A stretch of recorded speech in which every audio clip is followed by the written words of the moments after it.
স্বাধীনতা দিবসে সকলকে শুভেচ্ছা জানিয়ে শুরু করছি হুগলি আপডেট। আপনাদের সঙ্গে আমি উষা।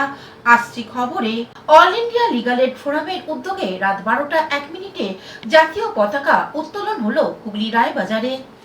80তম স্বাধীনতা দিবস উপলক্ষে স্বাধীনতা সংগ্রামী ও গণপরিষদের সদস্যদের প্রতি সম্মান জ্ঞাপন ও সাহিত্যিক অনুষ্ঠান অনুষ্ঠিত হয়ে গেল অল ইন্ডিয়া লিগাল এড ফোরামের উদ্যোগে। অনুষ্ঠানের মূল উদ্যোক্তা অল ইন্ডিয়া লিগাল এড ফোরামের সাধারণ সম্পাদক জয়দীপ মুখার্জি বিভিন্ন সাংস্কৃতিক সংস্থা বিভিন্ন অনুষ্ঠান পরিবেশিত করে। রাত 12টা 1 মিনিটে জাতীয় পতাকা উত্তোলন করেন জয়দীপ মুখার্জি। তারপর বক্তব্য রাখতে গিয়ে তিনি বলেন, আজকে অল ইন্ডিয়া লিগাল এড ফোরামের উদ্যোগে প্রত্যেক বছরের ন্যায় এবছর আমরা মধ্যরাত্রি জাতীয় পতাকা উত্তোলন করলাম 80 বছর স্বাধীনতা দিবস উপলক্ষে।